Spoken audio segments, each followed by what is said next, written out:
Hello dear students, आशा है कि आप फिट होंगे, फाइन होंगे और मज़ेदार भी होंगे। मैं आप सभी का इस चैनल पर स्वागत करता हूं। जैसा कि आपको पता है, हमारी एक सीरीज चल रही है इनऑर्गेनिक केमिस्ट्री को लेके, मास्टर सीरीज ऑफ एनसीईआरटी, जो कि नीट और जेईई के स्टूडेंट्स के लिए है। ये जैसा कि आपको पता है, अभी तक हमने हाइड्रोजन कर लिया था, एस ब्लॉक का हमने फर्स्ट ए पार्ट देख लिया था, फर्स्ट बी पार्ट देख लिया था, इंट्रोडक्शन एंड अल्कली मेटल पे।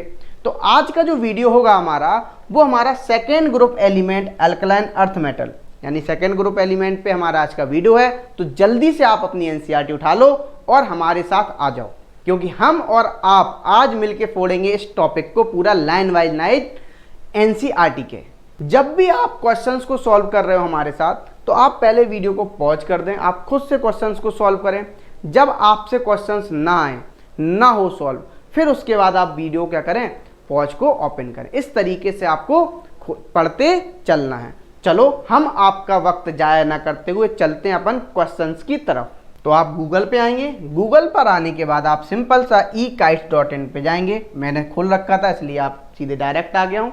तो आप भी इसी तरीके से आएंगे, फिर आपको गूगल पे क्या दिखेगा, ये आपको दिख जाएगा पूरा जैसे आप लॉगिन करेंगे। यदि आपको यहाँ पे लॉगिन नहीं करना है, तो आप हमारा ऐप भी डाउनलोड कर सकते हैं प्ले स्टोर में जाके, ekites एप्लीकेशन के नाम से। ठीक है, चलो अब हम यहाँ पे आ गए, हमारे पास पेज आ गया है। अब हम इसमें कहाँ जाएंगे, स्टोर में जाएंगे। स्टोर में जाने के बाद आप सिलेक्ट क्लास करेंगे, 12th पास है ना, या आप 11th में हैं, या आप जो जिस क्लास में उस क्लास को आप सिलेक्ट कर लेंगे।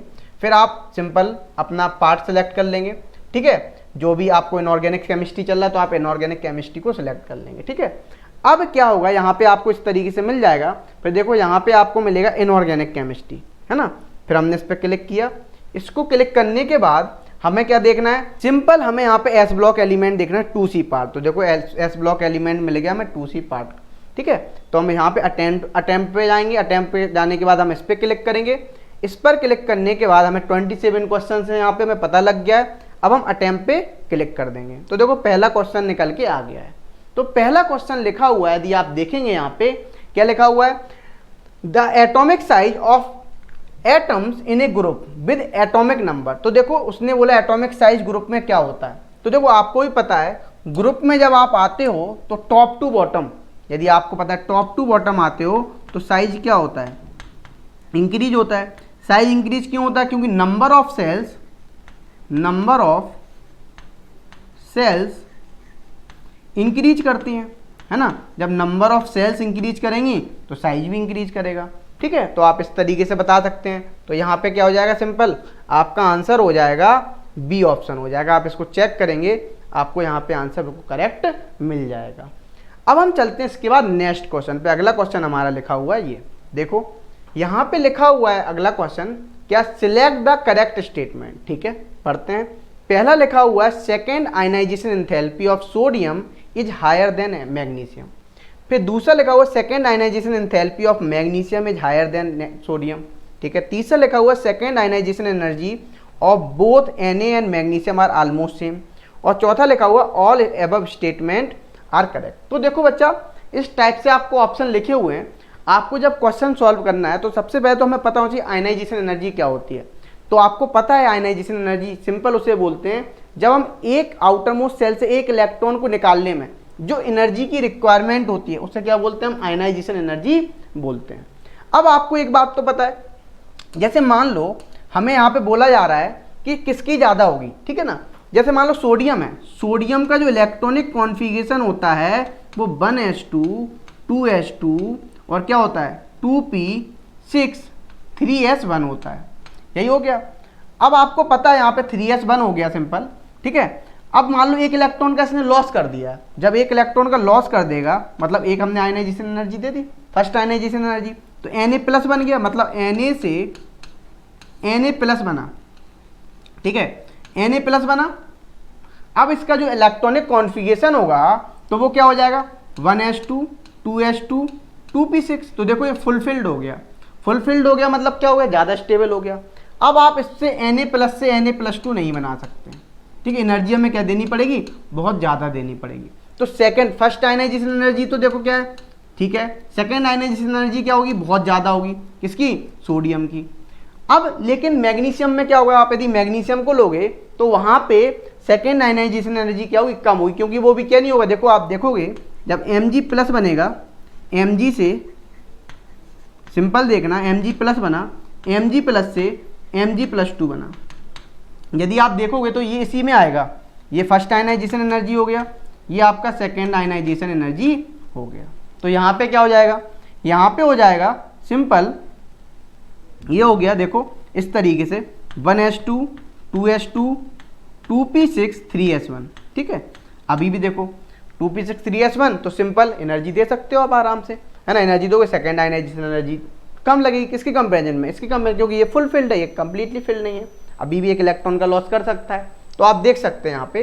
तो देखो क्योंकि आपको भी पता है हर एक एटम किस में आना चाहता है, स्टेबल स्टेट में आना चाहता है, इसीलिए तो सिंपल इसका आंसर जो हो जाएगा वो हो जाएगा आपका second ionization enthalpy of sodium is higher than magnesium.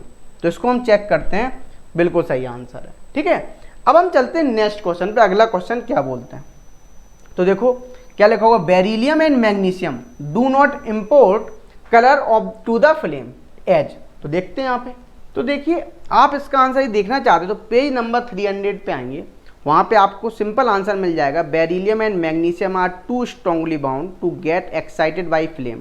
ठीक है ना, hence these element do not impart any colour to their flame. मतलब क्या नहीं देंगे, कोई भी फ्लेम क्या नहीं देगा, कलर नहीं देगा। तो सिंपल यहाँ पे जो हो जाएगा आंसर, तो एक तो पहला हो गया। ठीक है, दूसरा लिखा हो when excited electron come back to the ground state these emit energy in form of visible light. ये बात भी सही है। क्या होता है, जब इलेक्ट्रॉन जाते हैं, सिंपल एक्साइट होते हैं और ऊपर से नीचे आते हैं, तो क्या करते हैं वो क्या करते हैं बोलो, वो वहाँ पे सिंपल जो एनर्जी रिलीज करते हैं वो विजिबल रीजन में करते हैं। जब विजिबल रीजन में करेंगे तो क्या हो जाएगा बोलो, विजिबल रीजन में करेंगे तो वो सिंपल सा क्या दिखेगा, कलर दिखेगा। आप इस तरीके समझ सकते हैं। तो यहाँ पे जो विजिबल रीजन होता है वो 400 नैनोमीटर से 700 नैनोमीटर के बीच में होता है। तो आंसर क्या हो जाएगा इसका, सी ऑप्शन हो जाएगा। आप इसको चेक करेंगे, बिल्कुल सही है। ठीक है, अब देखो नेक्स्ट चलते हैं अगले क्वेश्चन पे। तो अगला क्वेश्चन लिखा हुआ है यहाँ पे, क्या लिखा हुआ है, the colour impart by calcium strontium and barium respectively to the flame are. तो देखो वो किस कलर की फ्लेम देते हैं, यहाँ पे लिखा हुआ है जो बेरियम होता है वो आपका देता है सिंपल कैल्शियम जो होता है ब्रिक रेड देता है ना, और जो बेरियम होता है वो एप्पल ग्रीन देता है ना, स्ट्रोंटियम किम्सन देता है, किम्सन रेड। तो यहाँ पे कौन सा आंसर हो जाएगा, जब आप देखोगे तो ये ऑप्शन हो जाएगा इस तरीके से, इसको हम चेक कर लेंगे, बिल्कुल सही आंसर है। अब हम नेक्स्ट चलते हैं, अगला क्वेश्चन हमारा क्या बोल रहा है, ध्यान समझना। देखिए भाई क्या क्वेश्चन लिखा हुआ है, beryllium and magnesium are kinetically inert to oxygen and water. ठीक है भाई, किसके लिए, बेरिलियम मैग्नीशियम काइनेटिकली इनर्ट होता है ऑक्सीजन एंड वाटर के लिए।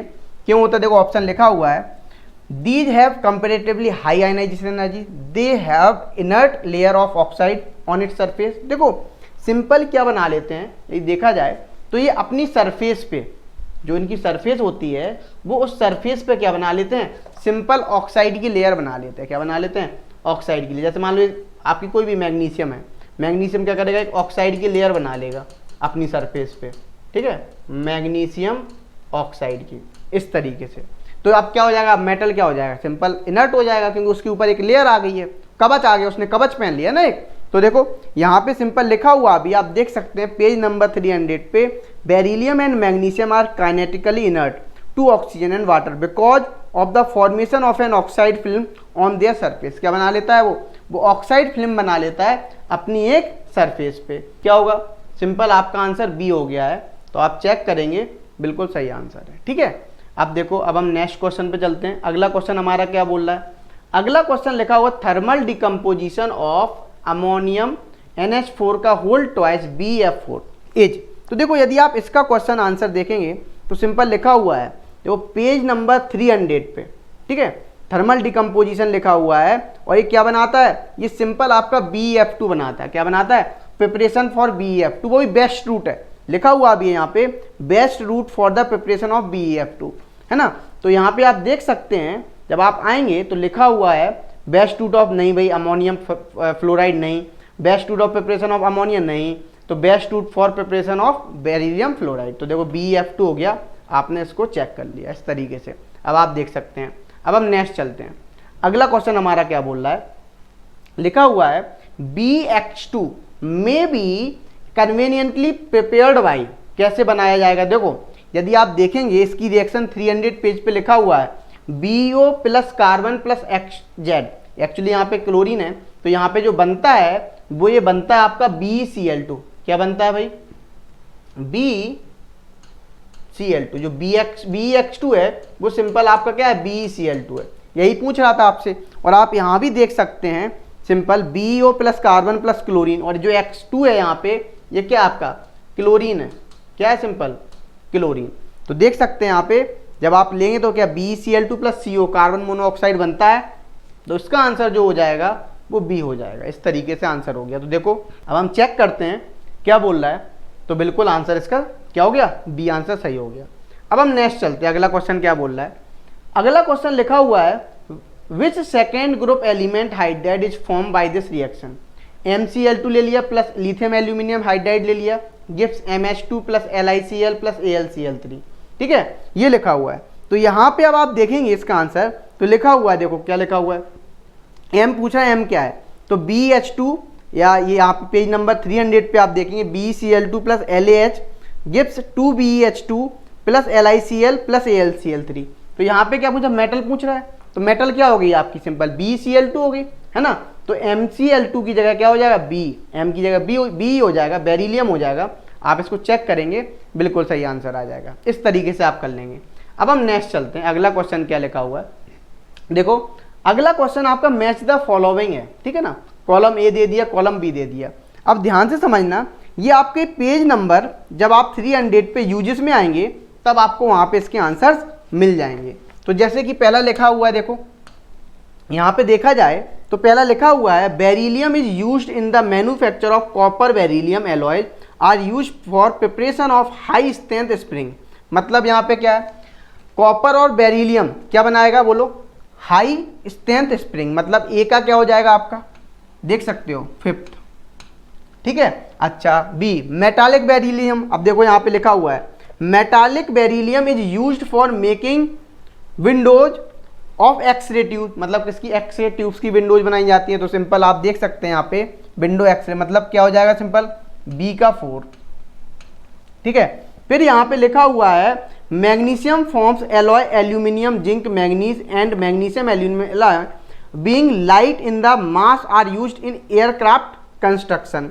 तो देखो एयरक्राफ्ट कंस्ट्रक्शन में बनाया जाता है। यदि कौन सा बोलो, मैग्नीशियम और एल्यूमिनियम एलॉय।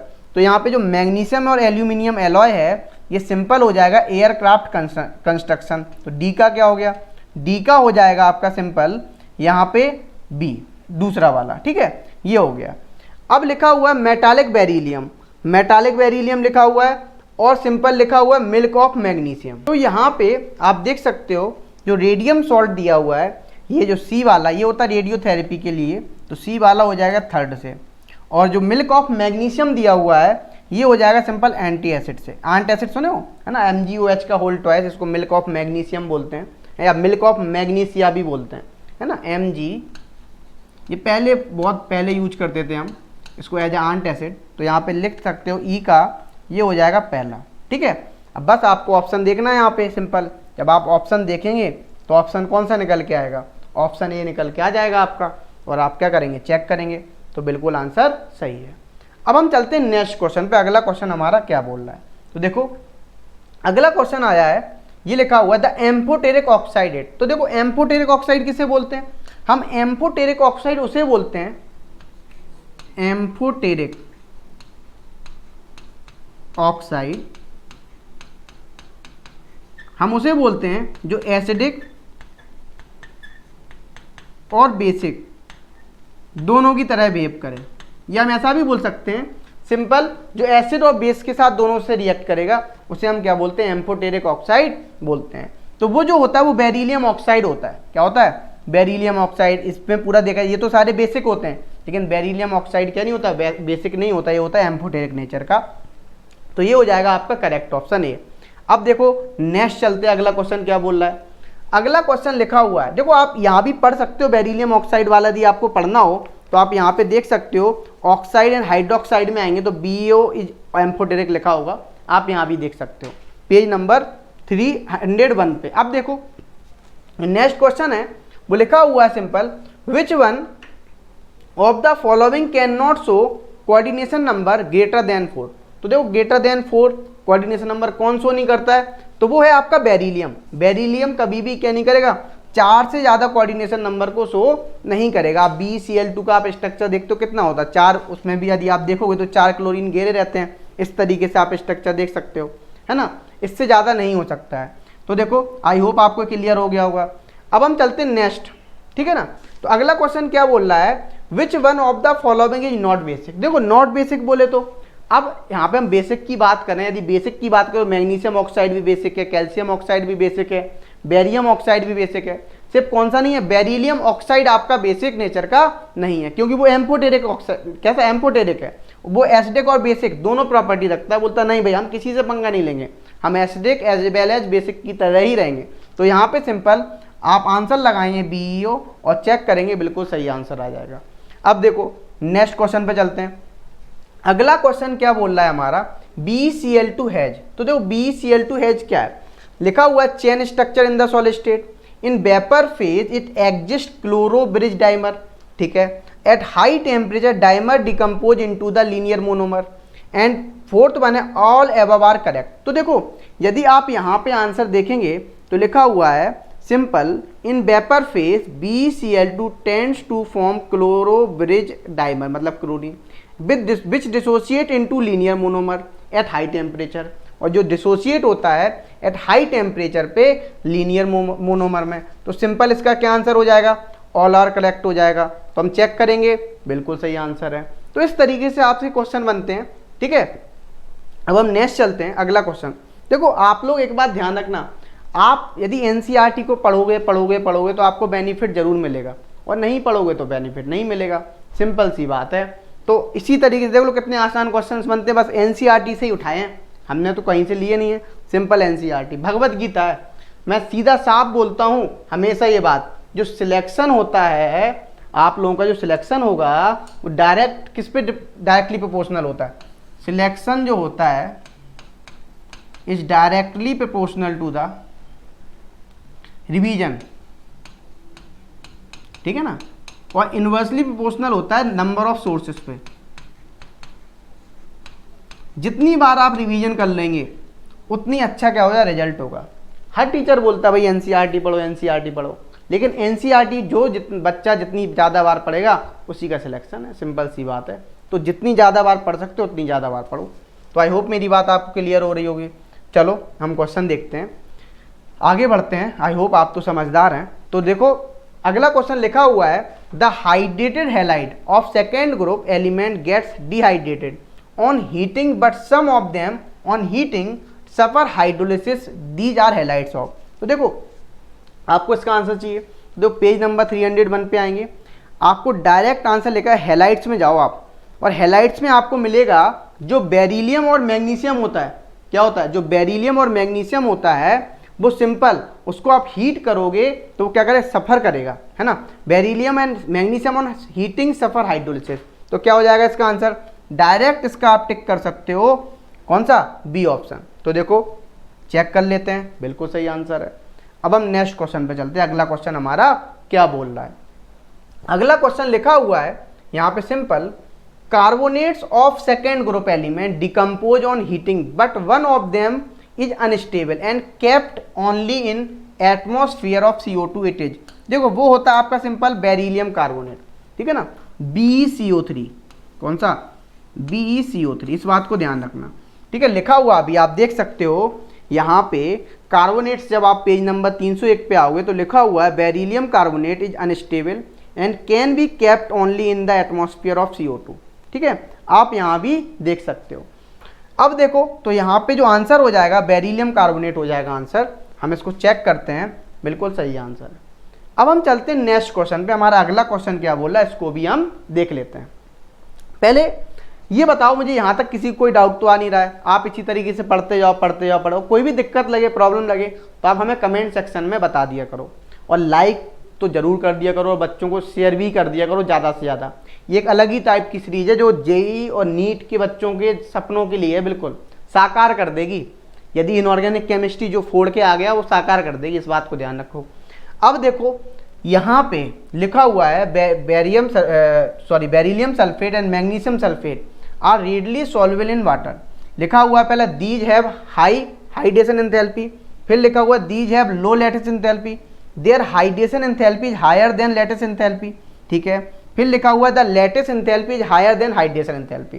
देखो एक बात तो आपको पता है, यदि आपको सॉल्युबिलिटी देखनी है वाटर में तो सिंपल हाइड्रेशन एंथैल्पी या हाइड्रेशन एनर्जी ज़्यादा होना चाहिए लैटिस एंथैल्पी से, तभी सॉल्युबल होगा, अन्यथा सॉल्युबल नहीं होगा। इस बात को ध्यान रख लेना, यदि लैटिस एनर्जी ज़्यादा हो जाएगी तब तो वो सॉल्युबल नहीं होगा। तो देखो आप एनसीईआरटी को उठाएंगे तो सिंपल सल्फेट्स में जाएंगे, वहाँ पे एज इट इज आंसर लिखा हुआ है, आप देखना चाहें तो beryllium sulphate and magnesium sulphate are readily soluble in water. Readily मतलब आसानी से सॉल्युबल हो जाते हैं।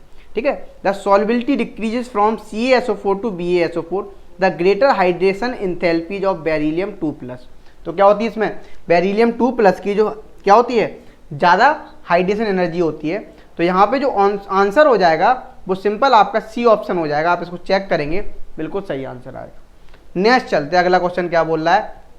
देखो अगला क्वेश्चन लिखा हुआ है the solubility of alkaline earth metal carbonate and sulphate in water decreases है। तो देखो क्या होता है, तो देखो यहाँ पे the solubility of alkaline earth metal carbonate and sulphate in water decreases. तो देखो यहाँ पे सिंपल है, पहला लिखा हुआ है the lattice enthalpy of these remain constant due to bigger size of anion.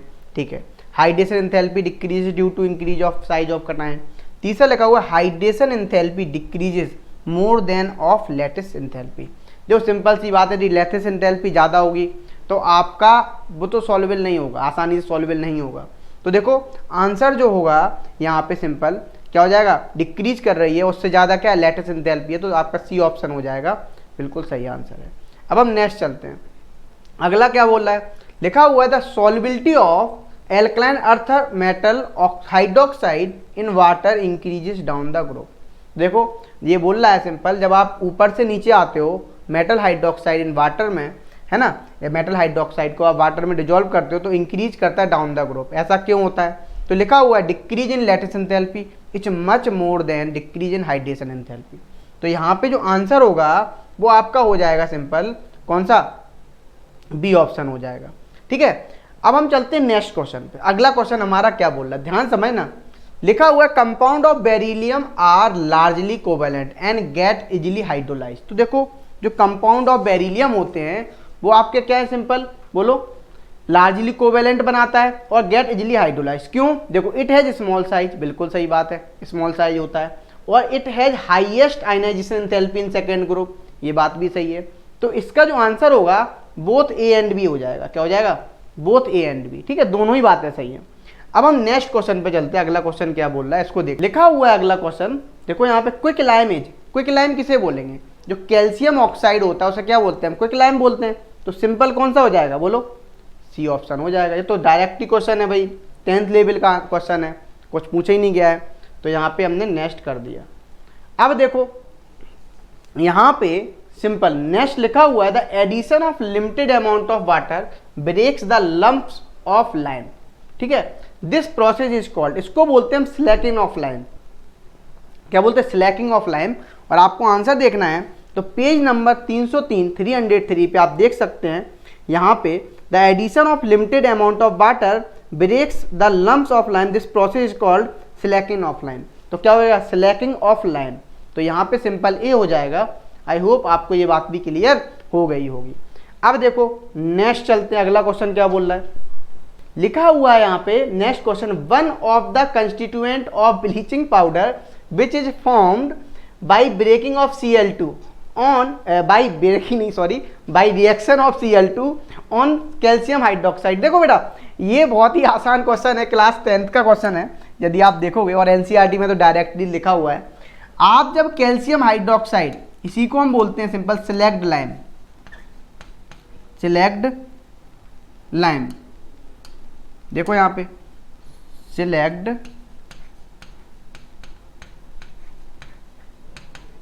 Lime बोलते हैं। ठीक है, अच्छा आप CaOH का होल ट्वाइस से जैसे पास कराएंगे Cl2 गैस को, तो जो मिलता है हमें वो ब्लीचिंग पाउडर मिलता है। एक बात ध्यान रखना, यहाँ पे बहुत से लोग लिखते हैं CaOCl2, है ना, एक्चुअल में सही इसका जो मॉलिक्यूलर फॉर्मूला होता है CaOCl का होल ट्वाइस, ये है ब्लीचिंग पाउडर।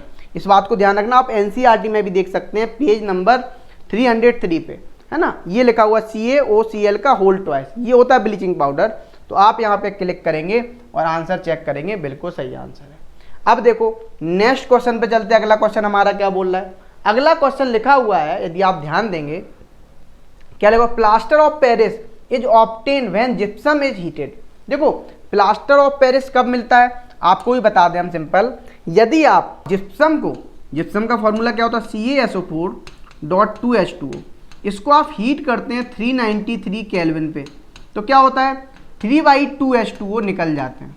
मतलब सिंपल जो बनता है वो बनता है CaSO4.12H2O बनता है, ठीक है। इसको बोलते हैं हम प्लास्टर ऑफ पेरिस, POP।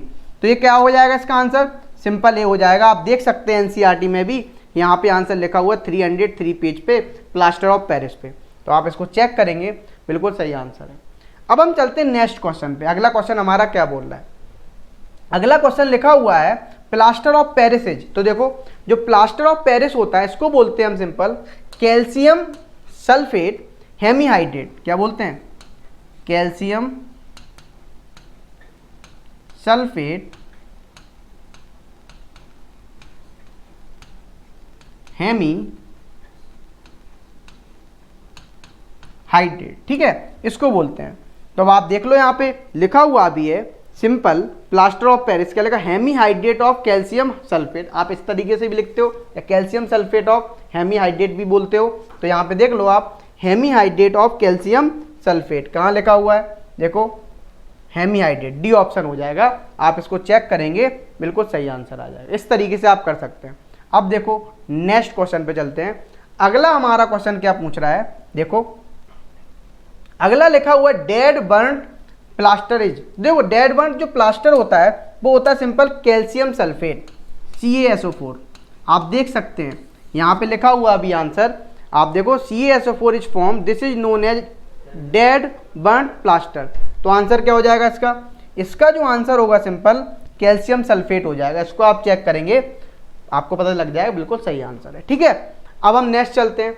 अगला क्वेश्चन क्या है, देखो अगला क्वेश्चन लिखा हुआ है next chemical compound which is used for immobilising the affected part of organ where there is above practice और स्प्रेनेज। देखो ये होता है, ये यूज है एक्चुअली, किसका यूज लिखा हुआ है, प्लास्टर ऑफ पेरिस का। आप यूजेस देखेंगे तो यहाँ पे आपको सिंपल क्वेश्चन का आंसर मिल जाएगा, ठीक है।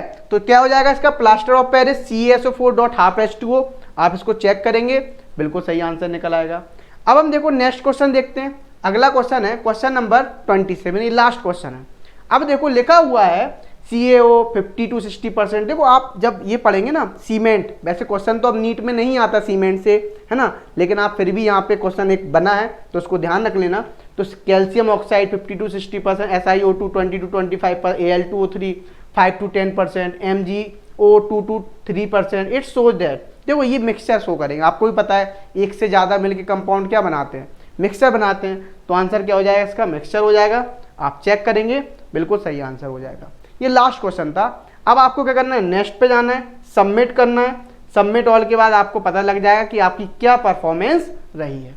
आई होप आपको ये वीडियो बहुत ही पसंद आया होगा। यदि आपको वीडियो पसंद आया है तो लाइक, शेयर और कमेंट जरूर कर दें। इसी के साथ ये हमारा जो एस ब्लॉक चैप्टर था ये कंप्लीट हो चुका है एनसीईआरटी से। अब हम जो नया चैप्टर करने वाले वो पी ब्लॉक नेक्स्ट वीडियो में हम देखेंगे। यदि आपको किसी भी टॉपिक पर वीडियो चाहिए या फिर अदर सब्जेक्ट की वीडियो चाहिए किसी भी टॉपिक पर, तो हमें कमेंट सेक्शन में बता दें। इसी के साथ ये वीडियो होता है यहीं पे समाप्त। मिलते हैं आपसे नेक्स्ट वीडियो में।